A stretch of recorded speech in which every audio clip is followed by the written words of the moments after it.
Good morning students. Accounting की class में आपका स्वागत है। हम इन दिनों सीख रहे हैं कुछ ऐसे टर्म्स के बारे में जो कि अकाउंटिंग के क्षेत्र में बार बार इस्तेमाल होती है। हम कुछ टर्म्स के बारे में बातचीत कर चुके हैं जिनमें शामिल है बिजनेस यानी व्यापार क्या होता है, व्यवसाय यानी कि प्रोफेशन क्या होता है, व्यापारी, पूंजी, गुड्स, ट्रांजैक्शंस, एंट्री करना किसे कहते हैं, इसके अलावा purchase return, sales return, expenses और लॉसेस के बारे में हम जान चुके, इनकम और प्रॉफिट के बारे में जान चुके और ड्राइंग्स यानी आहरण के बारे में भी जान चुके। आज हम बात करेंगे एक और ऐसे टर्म के बारे में जो कि अकाउंटिंग के क्षेत्र में बहुत प्रचलित है। उसको हम कहते हैं देनदार। हिंदी में देनदार, अंग्रेजी में डेटर्स। कई बार क्या होता है, हम अपने ग्राहकों को जो है उधार में माल बेच देते हैं, तो वो लोग जो है भविष्य में हमें देंगे, है ना। तो जो व्यक्ति हमें भविष्य में पैसा देगा वो हमारा देनदार है, ठीक है। तो एक टर्म इस्तेमाल होता है देनदार, बोला ये मेरे देनदारों की सूची है, अगर मैं ऐसा कहता हूं तो यानी ये वो लोग हैं, ये वो ग्राहक है मेरे जिन्हें मैंने उधार में माल बेचा था और इन सबसे मुझे पैसे लेने बाकी हैं, ठीक है। देनदारों की एक बड़ी सूची होती है, तो हम ऐसे ही बोलते हैं विविध देनदार, अंग्रेजी में बोलते हैं सन्ड्री डेटर्स। तो ये टर्म भी आपको सुनने को मिलेगा अकाउंटिंग के क्षेत्र में, विविध देनदार या सन्ड्री डेटर्स। इसका मतलब है एक सूची जिसमें विभिन्न देने वाले लोगों के नाम लिखे हुए हैं, कुछ धनराशि देंगे भविष्य में। क्यों देंगे? क्योंकि हमने इनको उधार में माल बेचा था। तो सन्ड्री डेटर्स याद रहेगा, है ना, विविध देनदार, ठीक है। ऐसे एक शब्द है लेनदार, जो हमसे भविष्य में लेगा कोई धनराशि, वो हमारा लेनदार है, उसको हम बोलते हैं क्रेडिटर्स। जिन सप्लायर से, जिन वितरकों से हमने उधार में माल खरीदा, वो हमसे भविष्य में धनराशि लेंगे, तो जो लेगा वो लेनदार है, इनको हम क्रेडिटर्स बोलते हैं। मान लो वर्ष के अंत में हमने एक सूची बनाई और जो जो लोग हमसे पैसे मांगते हैं क्योंकि हमने उनसे उधार में माल खरीदा, तो वो जो सूची कहलाएगी, उस सूची को हम बोलेंगे विविध लेनदारों की सूची है, सन्ड्री क्रेडिटर्स। ये टर्म आपके अकाउंटिंग के क्षेत्र में बार बार इस्तेमाल होता है, तो आपको मालूम होना चाहिए सन्ड्री क्रेडिटर्स का मतलब क्या है। विविध लेनदार यानी ऐसे लोग जो हमसे पैसे मांगते हैं, जो हमसे भविष्य में पैसे लेंगे क्योंकि हमने इनसे उधार में माल खरीदा है, ठीक है। अच्छा, अगला जो टर्म है वो है संपत्ति या असेट।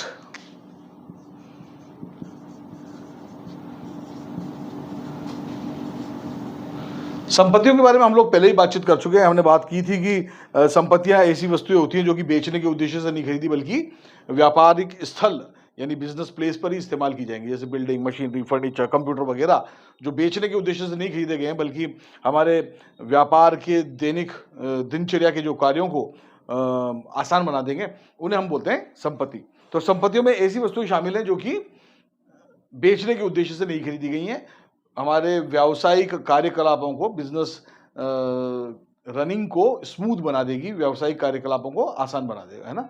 तो व्यवसाय में होने वाले कामों को आसान कर देते हैं ऐसी चीजें। तो हमने कहा था कि things not for sale, not for sale purpose, हमने बेचने के उद्देश्य से नहीं खरीदा बल्कि उसको व्यापारिक स्थल पर यानी बिजनेस प्लेस पर इस्तेमाल के लिए खरीदा है। ये तो बात हमने पहले जानी थी। आज हम एक चीज और शामिल कर रहे हैं संपत्ति में, वो है पर्सन्स। पर्सन्स यानी व्यक्ति जो कि हमें भविष्य में कोई धनराशि चुकाएंगे। पर्सन्स हु विल पे अस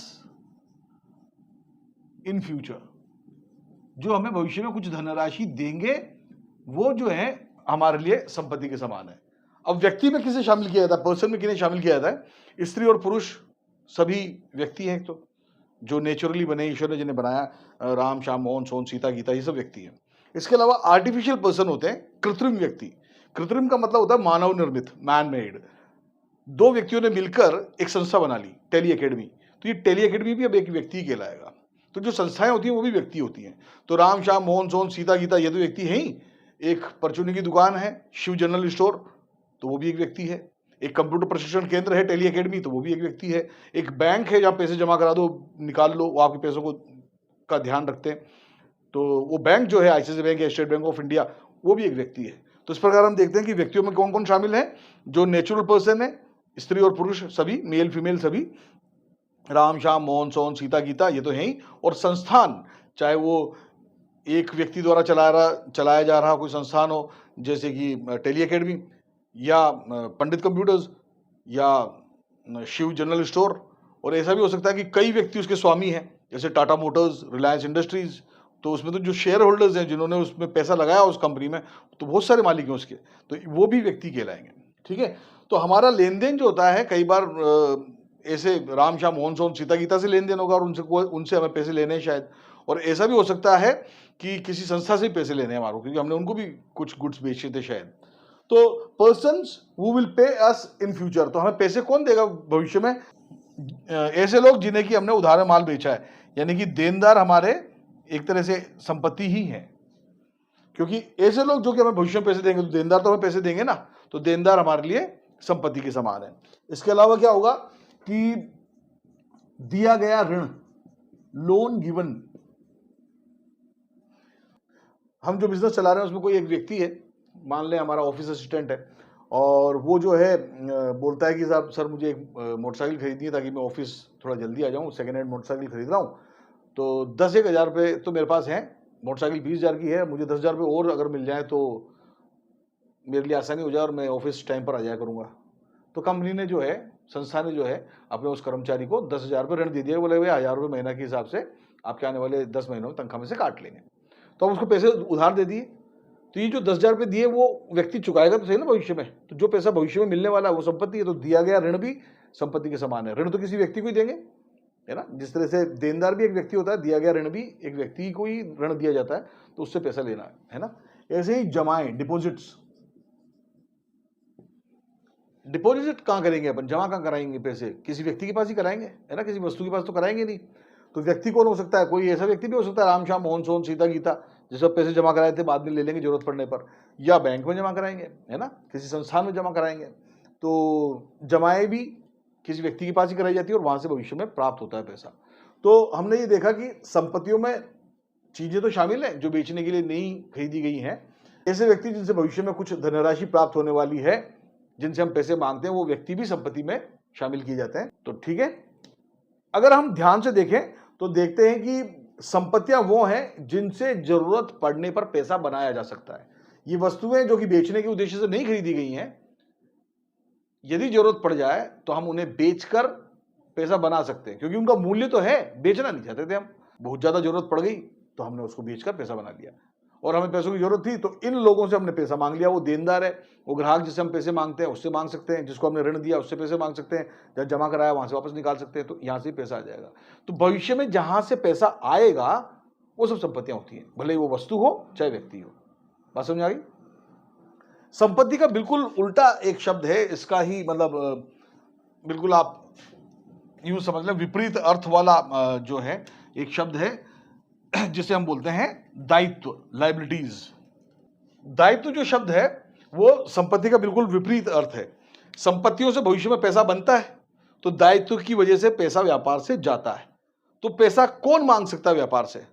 कोई वस्तु तो कभी पैसे मांग नहीं सकती आपसे।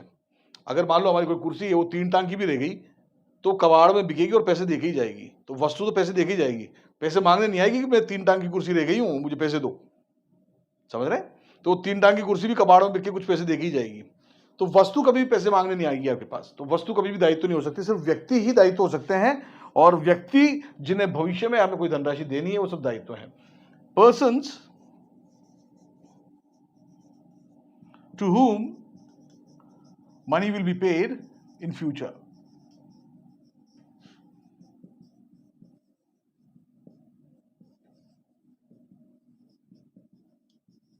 ऐसे व्यक्ति जिन्हें भविष्य में कोई धनराशि चुकाई जाएगी, वो सब हमारे लिए दायित्व के समान है, ऐसा कहा जाता है। अब कौन कौन हमसे पैसे मांग सकता है? देखो, लेनदार, ऐसे व्यक्ति जिनसे हमने उधार में माल खरीदा तो वो हमसे पैसे मांगने आएंगे एक दिन, तो ये हमारे लिए दायित्व के समान है। इसी प्रकार जो है, अगर हमने ऋण ले रखा है, हमने कोई लोन लिया, तो लिया गया ऋण, लोन्स टेकन, ये भी दायित्व के समान है, इन्हें पैसे देने पड़ेंगे हमें भविष्य में। इसी तरीके से कोई टैक्स है बकाया, है ना, पेएबल टैक्स, बाकी कर, टैक्स जो है गवर्नमेंट लेती है, तो गवर्नमेंट भी एक व्यक्ति है, क्योंकि वो व्यक्तियों का समूह है, व्यक्तियों द्वारा निर्मित है वो, है ना। तो जो भी डिपार्टमेंट है वो गवर्नमेंट को रिप्रेजेंट करता है, जैसे इनकम टैक्स डिपार्टमेंट है, सेल टैक्स डिपार्टमेंट है, और वो आपसे पैसे मांगता है टैक्स के रूप में, तो ये टैक्स देना बाकी है, तो देने योग्य टैक्स जो है वो भी हमारे लिए दायित्व है। ठीक है, जो अगला जो शब्द मैं लेने जा रहा हूं, यहां इस्तेमाल करने जा रहा हूं, उसको सुन के आप शायद चौंक जाए। कैपिटल जो होती है, पूंजी, वो भी दायित्व होती है। मालिक द्वारा व्यापार में लगाया गया धन भी दायित्व है व्यापार के लिए। तो फिर मुझे लगता है अरे मालिक ने पैसा लगाया हो तो मालिक का ही पैसा है, वो क्यों देना है किसी को। तो देखें, आप याद करें, हमने एक उदाहरण समझा था, ए, बी और सी तीनों ने व्यापार प्रारंभ किया 10-10 लाख रुपए लगाकर। अब एक ही सरकारी नौकरी लग गई, तो वो नौकरी ज्वाइन करना चाहता है और बिजनेस छोड़ना चाहता है, तो उसने क्या कहा कि भाई मेरे पैसे जो बनते हैं मुझे दो, मेरे आज की तारीख में जितनी पूंजी मुझे दो। तो व्यापार से पैसे मांग रहा है कि नहीं मांग रहा है। तो व्यापार के लिए तो मालिक के द्वारा लगाया गया धन यानी पूंजी ऋण के समान ही है। जिस तरह से हमने जो लोन लिया वो चुकाना है, उसी तरीके से यदि कभी मालिक व्यापार छोड़ के जाएगा, पार्टनरशिप के मामले में इस बात समझ में आती है आसानी से, तो मालिक वापस पैसे लेके जाएगा। अगर एक भी मालिक है, मान लो मैं टेली एकेडमी का मालिक हूं अकेला ही, और अगर मैं ये व्यापार छोड़ के जाता हूं यानी किसी को बेच देता हूं, तो मैं क्या करूंगा, मैंने जितनी पूंजी लगाई उतनी पूंजी उस व्यक्ति से मांगूंगा जो नया मालिक बन के आने वाला। मैं बोला भाई मेरी तो इतनी पूंजी लगी हुई, लाओ मुझे मेरी पूंजी दो तो मैं जाऊं। तो मैंने तो अपनी पूंजी ले ली, अपने बिजनेस और चला गया, और दूसरे ने आके अपनी पूंजी लगा दी, तब जाके बिजनेस वापस चलने लग गया। समझ रहे। तो यदि कोई व्यापारी जो व्यापार का स्वामी है वो व्यापार छोड़ के जाता है तो अपनी पूंजी भी लेके जाता है, और वो व्यापार से चुकाई जाने योग्य राशि है। जिस तरह से हम अपने लेनदारों को पैसे देंगे, जिस तरह से हम अपने ऋणों को चुकाएंगे, जिस तरह से हम टैक्स चुकाएंगे, उसी तरीके से व्यापार के स्वामी को भी हम पैसे चुकाते हैं अगर व्यापार का स्वामी व्यापार छोड़कर जाता है। ठीक है, तो ये पूंजी भी एक तरह से ऋण के समान ही होता है, तो व्यापार के लिए दायित्व ही होता है। व्यापार के पॉइंट ऑफ व्यू से देखें तो मालिक ने जो पैसा लगाया मालिक वापस मांग सकता है किसी दिन। समझ रहे। तो इसलिए जो है पूंजी भी दायित्व के समान होती है। ये बात समझ में आ रही है। तो हमने देखा कि दायित्व में जो है ऐसे व्यक्ति शामिल है जो कि हमसे भविष्य में पैसा लेकर जाएंगे, हमसे भविष्य में पैसा मांगेंगे। ठीक है, तो यहां तक मामला क्लियर है, कोई दिक्कत नहीं। अब अपन एक शब्द समझते हैं जो कि हम पहले से जानते हैं। एक शब्द ऐसा है जो कि आपके लिए नया नहीं है, वो शब्द है डिस्काउंट। डिस्काउंट तो सुना हुआ होगा, है ना। डिस्काउंट के लिए एक शब्द हिंदी में है छूट, बट्टा भी बोलते हैं इसको हिंदी में, ये नया शब्द होगा शायद। लेकिन डिस्काउंट हम सभी जानते हैं ना। डिस्काउंट की जगह आजकल कई जगह सेल भी लिखा होता है। डिस्काउंट की जगह कहीं पे ऐसे लिखा हुआ, मान लो 50% डिस्काउंट या 50% सेल। कोई कपड़े की शॉप थी मान लो, है ना, जीन्स टी शर्ट वगैरह मिल रहे हैं। अब आप वहां पे चले गए अंदर और वहां देखा 1000 रुपए की एक जीन्स पड़ी थी, आपको पसंद आ गई। एक 500 रुपए का टी शर्ट पड़ा था, वो भी आपको पसंद आ गया। अब आप जब काउंटर पे जाएंगे तो आपको 1000 और 500 1500 रुपए नहीं देने, वहाँ 50% डिस्काउंट लिखा हुआ है, यानी कि आपको 750 रुपए देने, 1500 का आधा। समझ रहे। तो यही चीज जो है डिस्काउंट कहलाती है, अपन जानते हैं ना। अपन डिस्काउंट को जो है अकाउंटिंग के हिसाब से समझ लेते हैं। डिस्काउंट को जो है दो भागों में बांटा गया है। एक डिस्काउंट कहलाता है ट्रेड डिस्काउंट, व्यापारिक छूट बोलते हैं हिंदी में, और एक डिस्काउंट कहलाता है कैश डिस्काउंट, इसको नगद छूट बोलते हैं। अब ये दोनों हैं क्या, इस बात को अपन समझ लेते हैं। ठीक है, मान लो हम दुकानदार हैं और हम कोई सामान जो है 1000 रुपए के हिसाब से बेचते हैं। ये हमारी सेल्स प्राइस है 1000 रुपए। ठीक है, और हमारी इस दुकान को जो है हमारे पापा ही चलाते थे। सपोज कोई जीन्स ही थी, जीन्स ही बेचते हैं तो 1000 रुपए की, तो पापा चलाते थे और अब जो है पिछले 1 महीने से अपन चला रहे हैं। पापा ने हमें कहा कि देख बेटा तेरी बहन की शादी है तो मैं घर पे जो है थोड़ा कंस्ट्रक्शन वगैरह काम कर लेता हूँ और भी थोड़े काम निपटा लेते हैं, तो एक बात ध्यान रख कि तेरे को तो 1000 रुपए में एक जीन्स बेचनी है। तो अपन भी थोड़े होशियार, अपन ने बोला पापा तो अपने घर में कितने की आती है जीन्स, और क्यों तुझे क्या मतलब। बोला ऐसे ही आइडिया के लिए पूछ रहा हूँ। तो बोला अपने आती है घर में 700 रुपए की, और अपन इसको 1000 से कम में नहीं बेचते। तो उन्होंने बोला ठीक है पापा, मतलब 300 रुपये एक जीन्स पे कमाते हैं अपन। बोला हाँ ठीक है साहब। अब हमने क्या करा कि पिछले 1 महीने से हम यही काम कर रहे हैं, दुकान पे बैठे हैं, जो भी ग्राहक आए उसको हम बोलते हैं साहब 1000 रुपये की जीन्स है। कभी ऐसा होता है कि दिन भर में एक जीन्स ही बिकती है तो हम 300 रुपये कमा के घर जा रहे हैं, कभी 2 बिक जाती है तो 600 रुपये कमा के जाते हैं, और कभी कभी ऐसा भी हो गया 3 जीन्स तक भी बिकी तो हम 900 रुपये कमा के गए। बस इतना ही हुआ हमारी हाईएस्ट। कभी कभी हम बिना कमाए भी कर गए कि पूरे दिन भर में एक भी जीन्स नहीं बिकी हमारी, तो हम वो जीन्स ही बेचते रहते दिन भर, मान लो जीन्स की पैंट्स है ना। अब क्या हुआ, एक दिन एक ग्राहक आया, बोला भाई साहब जीन्स कितने की थी? हमने बोला 1000 की। तो बोला यार मैं 10 लूंगा और मैं दुकानदार आदमी हूँ, मेरे को कोई कम करे अगर पैसे तो मैं आपको जो है ये ऑर्डर दे दूंगा, यदि आप कुछ कम करो तो मैं आपको ये ऑर्डर दूंगा 10 जीन्स का। तो अपन ने गणित लगाई यार कि ये तो 10,000 रुपये का सामान हो गया, लेकिन अगर मैं 100 रुपये की कमाई छोड़ भी दूंगा अगर इसमें से, तो भी 10 जीन्स पे मैं जो है 200 रुपये के हिसाब से 2000 तो कमाई लूंगा। पिछले 1 महीने में मैं किसी भी दिन 900 रुपये से ज्यादा लेके ही नहीं गया। तो मैंने एक दिमाग लगाया, मैंने बोला ठीक है साहब, अगर आप 10 जीन्स एक साथ लोगे ना तो मैं आपको प्रति जीन्स हर 10 जीन्स पर मैं 100 रुपये कम कर दूंगा और मैं आपको जो है 1000 रुपये कम कर दूंगा बोले इसमें, और बिल बनाऊंगा फिर मैं 9000 रुपये का। मैंने ऐसे कह दिया, बोले ये जो पैसा मैंने छोड़ दिया ना 100 रुपया, ताकि मेरा अधिक मात्रा में माल बिक जाए, इसी को हम बोलते हैं ट्रेड डिस्काउंट, व्यापारिक छूट। और व्यापारिक छूट घटाकर फिर बिल बनेगा। बिल 10,000 का नहीं 9000 का ही बनेगा। सेल 9000 की मानी जाएगी। क्यों? जितने की सेल होती है ना उसके ऊपर फिर सेल टैक्स वगैरह भी लगता है, सरकार को भी टैक्स देना पड़ता है। तो टैक्स वो आदमी चाहेगा थोड़ी 10,000 रुपये देना हो, तो 9000 पे देना चाहेगा। तो बिलिंग कितने से होगी? 9000 से।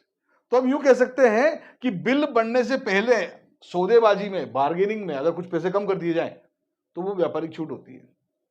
और इस व्यापारिक छूट की अकाउंट बुक्स में एंट्री करने की भी जरूरत नहीं पड़ती, क्योंकि मैंने कहा जितने का बिल बनता है उतने की सेल होती है। हमने समझा था अकाउंटिंग के बारे में जब बात कर रहे थे लागत और वसूली में, कि सेल्स जो है वसूली है और जितने रुपए का बिल बन जाए उतने की वसूली है। तो कितने रुपए वसूल हो रहे हैं हमें? तो 9000 रुपए की सेल्स की एंट्री होगी, यानी 1000 रुपए की कहीं एंट्री नहीं होगी, बुक्स में एंट्री नहीं होती ट्रेड डिस्काउंट की। बात समझ में आ रही है? तो ट्रेड डिस्काउंट का मतलब है अधिक मात्रा में माल बेचने के लिए। 10 माल बिक रहे थे तो 10 माल तभी बिकता जब मैं कुछ पैसे छोड़ता, तो मैंने छोड़ दिए पैसे, अधिक मात्रा माल बिक जाए ताकि। अच्छा, अधिक मात्रा माल बिकने से मैं प्रति जीन्स 300 की जगह 200 ही कमा रहा हूं। 10 जीन्स पर 200 गुणा 10 के हिसाब से 2000 रुपये कमा रहा हूं। पिछले 1 महीने का एक्सपीरियंस है मेरा, मैंने जितना मैक्सिमम अधिकतम कमाया था 900 रुपया, उससे भी डबल से भी ज्यादा कमा के ले जा रहा हूं। पिताजी तो खुशी होंगे ना 100 रुपये छोड़ दिया तो भी, तो मैं तो राजी हो गया। मैंने देखा यार बढ़िया डील कर लिया आज तो ये जो छूट दे दी मैंने, इसको अपन बोलेंगे ट्रेड डिस्काउंट। ध्यान रहेगा। अच्छा, अब मैंने क्या करा, मैं बिल बना दिया, मैंने बिल बना रहा था और वो पैक वैक भी कर दिए 10 जीन्स और उसके सामने रख दिया। तो इतने में उसने फोन करा एक हेलो और अपनों को पकड़ा दिया। अपन ने आवाज सुनी तो पापा के दोस्त की आवाज। हमने बोला नमस्कार अंकल जी, आजकल तो आए नहीं, पिछले महीने भर से देख रहा हूँ दुकान में ही संभाल रहा हूँ, आपको देखा ही नहीं। सामने से फोन है, हाँ बेटा इसलिए भेजा है मैंने इसको, ये मेरा बेटा है, इसको दे दो सामान और तुम्हें महीने भर बाद पेमेंट कर दूंगा। तो अपन ने देखा यार ये क्या हुआ। एक्चुअली हमको जब पापा ने संभलाई थी महीने भर पहले दुकान, तो कहा था भैया कैश में बेचना, क्योंकि कोरोना के बाद अपनी हालत बहुत खराब है, बाजार से अपन लोन लेके काम चला रहे हैं, तुम्हें तो पता है घर में शादी भी है तो पैसों की भी जरूरत है। तो उन्होंने कहा था कि कैश में ही बेचना है, उधारी में तो बेचना ही नहीं है, ऐसे कहा था। तो हमने भी कहा था ठीक है साहब, ध्यान रखूंगा। तो हमने उन अंकल जी को यही कहा कि देखो सर, कोरोना के बाद में आर्थिक स्थिति थोड़ी खराब हो गई है, बाजार से हम लोग जो है लोन पे जो है पैसा लेके काम चला रहे हैं, घर में शादी भी है, तो पापा ने मना कर रखा है उधार के लिए। तो बोले यार कैसी बातें कर रहे हो, तुम पिछले हिसाब देखो, तुम्हारे अकाउंट बुक्स देखो, पहले भी मैंने तुमसे तुम्हारे पापा से कई बार जो है खरीदारी करी है, कभी 15 दिन, कभी 1 महीना, कभी 2-2 महीने की भी उधारी मिली है मुझे।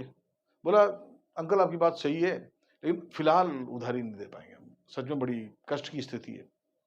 तो उन्होंने बोला यार हमने तो अपनी दुकान समझ के भेजा था, अगर तुम उधार नहीं दे रहे तो फिर रहना दो यार। उन्होंने तो सौदा ही कैंसिल कर दिया, हमने तो बिल भी बना लिया था, पैकिंग भी कर ली थी। अब हम एक कुशल व्यापारी हैं। कुशल व्यापारी कौन होता है? जो कि डील को कैंसिल नहीं होने दे, है ना। तो अपन ने देखा यार ये तो गड़बड़ हो रही है, ग्राहक ही जा रहा है। तो अपन ने कहा हम इन दिनों ब्याज पर पैसे लेके काम चला रहे हैं, 2% की दर से, 2% की दर से हमें ब्याज चुकाना पड़ रहा है, यानी लाख रुपए पे 2000 रुपये हमें चुकाने पड़ रहे हैं हर महीने।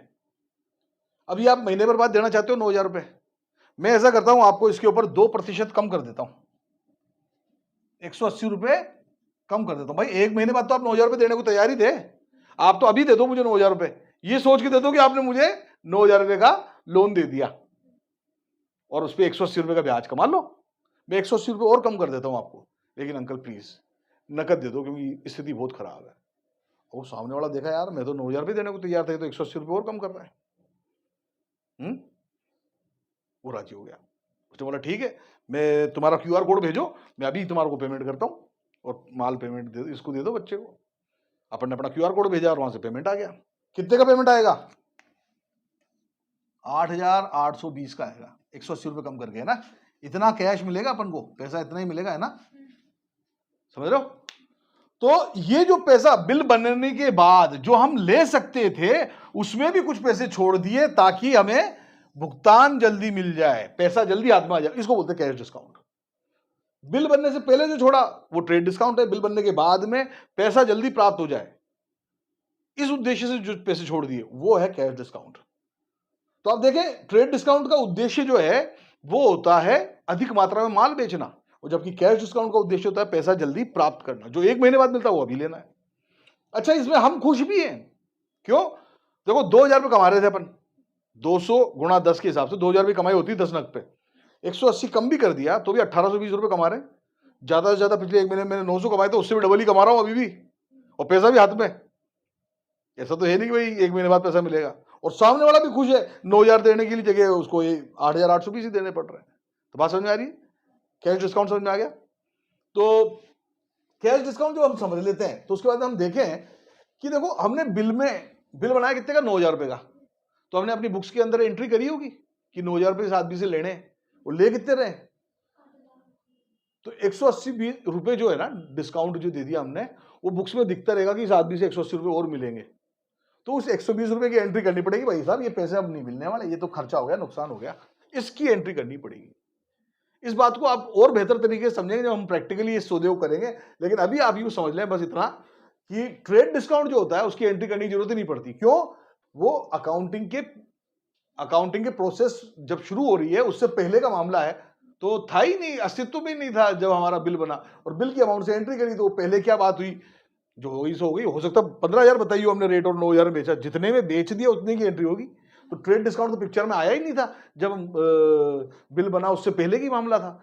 तो बिल बनने के बाद में अगर कोई मामला बनता तो उसकी एंट्री करनी पड़ती।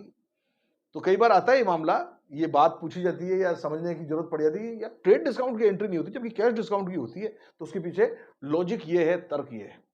समझ में आ रहा है? अगर समझ में आ रहा है तो बढ़िया, नहीं आ रहा तो और भी बढ़िया है। कोई टेंशन वाला मामला नहीं है, अपन जब प्रैक्टिकल करेंगे तो बहुत अच्छे से समझ में आ जाएगा। ठीक है।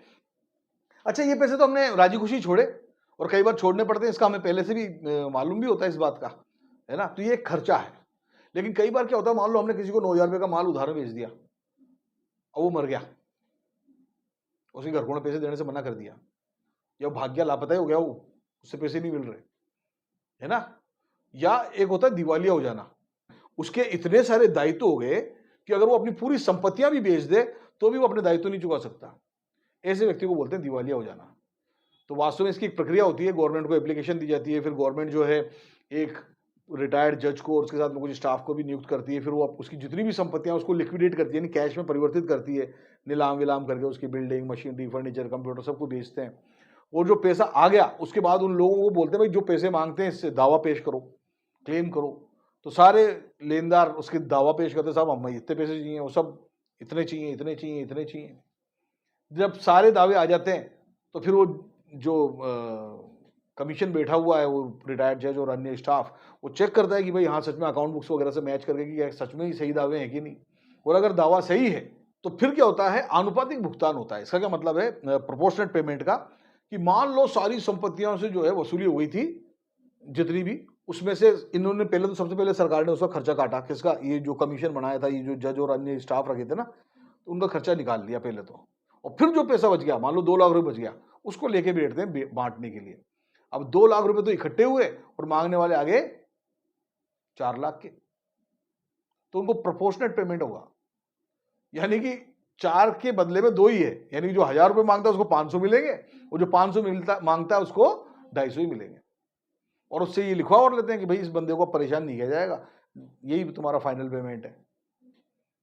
आदमी भी देखता है, मांगने वाला भी देखता है कि चलो, एक कहावत है, भागते भूत की लंगोटी भली, भाई सारे पैसे डूब रहे तो कुछ तो मिल गए। तो मान लो हमारा कोई कस्टमर था ऐसा जिसको हमने 9,000 रुपये का माल बेचा था, वो भाग गया, गायब भी हो गया, या मर गया तो पूरे 9,000 डूब गए, या दिवालिया हो गया तो आधे पैसे डूब गए। तो ये जो पैसा डूब गया 9,000 पूरा या 4,500 रुपए 50% डूब गया, इसको अपन छूट नहीं बोल सकते कि हमने छूट दे दी, उसको डिस्काउंट दे दिया। इसको अपन बोलते हैं डूबत ऋण, बैड डेब्ट्स नाम का एक टर्म है। तो अगर हम किसी व्यक्ति से पैसे मांगते थे और वो पैसे खा के भाग गया हमारे, या उससे वसूल नहीं हो पा रहे क्योंकि वो दिवालिया हो गया, तो जो पैसा डूब गया उसको हम छूट नहीं बोलेंगे, उसको डिस्काउंट नहीं बोलेंगे, उसको हम बोलेंगे बैड डेब्ट्स, डूबत ऋण। ठीक है, और ये एक तरह से हानि है भाई, जो हमें पहले से मालूम था। डिस्काउंट के बारे में पहले से मालूम होता है कि भाई छोड़ने पड़ते हैं भाई कई बार 1-2%, है ना। तो डिस्काउंट तो जो है खर्चे के समान है, क्योंकि उसका पूर्वाभास हमें होता है, पहले से हमें मालूम होता है, अपेक्षित होता है, एक्सपेक्टेड होता है। लेकिन बैड डेब्ट्स हो जाएगा, कोई पैसे खा के भाग जाएगा, इसकी थोड़ी उम्मीद थी अपन को, इसके बारे में थोड़ी सोचा था अपन ने। तो ये अनएक्सपेक्टेड होता है, अप्रत्याशित रूप से हो जाता है, अनपेक्षित रूप से हो जाता है, तो इसलिए हम इसको जो है हानि की श्रेणी में रखते हैं। तो वो एक डिस्काउंट जो एक खर्चे का उदाहरण है, तो बैड डेब्ट्स एक हानि का उदाहरण है। ठीक है, एक टर्म और अपन समझ लेते हैं, वो है वाउचर, प्रमाण पत्र बोलते हैं। हर सौदे का, हर लेन देन का एक वाउचर जरूर होता है। अगर आपने माल खरीदा तो माल का बिल आया होगा, आपने माल बेचा तो आपने बिल बनाया होगा, अगर आपने किसी से पैसे प्राप्त किए तो आपने रसीद दी होगी, उसको रिसीट बोलते हैं अपन अंग्रेजी में, और अगर हमने किसी को पैसे दिए तो उसने हमें रसीद दी होगी, है ना। तो ये जो रसीद है या ये जो बिल है, ये वाउचर है, ये प्रमाण है उस सौदे का। कई बार क्या होता है, हम ऐसे लोगों को भी पैसे देते हैं जिनके पास अपनी रसीद बुक नहीं होती। जैसे हमारे यहाँ कर्मचारी काम कर रहा है, उसके पास थोड़ी होगी अपनी रसीद बुक, या रोड पे वो चाय वाला है, वो चाय अपन को सप्लाई करता है, और उसके पैसे के पास तो कोई रसीद बुक नहीं है। तो हम ऐसे लोगों से क्या करते हैं, बाजार से एक वाउचर मिलता है, मैं आपको दिखाऊंगा, है ना, अभी वाउचर दिखा दूंगा। तो स्टेशनरी की दुकान में मिल जाता है वाउचर, कैश वाउचर बोलते हैं। तो हम क्या करते हैं, उस पर लिख देते हैं कि भाई किस चीज़ के पैसे दे रहे हैं, किसको दे रहे हैं, और रकम लिख के, और उस बंदे को बोलते हैं भाई ले इधर साइन कर दे। साइन करना भी नहीं जानता तो अंगूठे का निशान लगा दे, उसका नाम लिख देते हैं फिर, और इस तरह से जो है वो प्रमाण कहलाता है खर्चे का। तो हर लेन देन का एक प्रमाण जरूर होगा, दस्तावेजी प्रमाण, यानी कि डॉक्यूमेंट्री प्रूफ। ठीक है, उस प्रूफ को हम बोलते हैं वाउचर। बिल, रसीद, या रसीद देने में सक्षम नहीं है सामने वाला, तो हम उससे कैश वाउचर पर साइन करा लेते हैं, वो भी एक प्रमाण पत्र कहलाएगा। ठीक है, तो आज हमने कुछ टर्म्स और सीखे जो कि अकाउंटिंग के क्षेत्र में, बिजनेस में बार बार इस्तेमाल किए जाते हैं, और इनके अर्थ और भावार्थ को समझना जरूरी है ना। नहीं तो हम क्या फिर अकाउंटिंग के क्षेत्र में जो है थोड़ा सा कंफ्यूज रहेंगे, और हमें जो है सीरियसली लिया भी नहीं जाएगा, क्योंकि हमको तो खुद ही कोई कंसेप्ट पता नहीं है। अगली क्लास में जब मिलेंगे तो हम इस कहानी को और आगे बढ़ाएंगे। तब तक के लिए thank you very much, God bless you.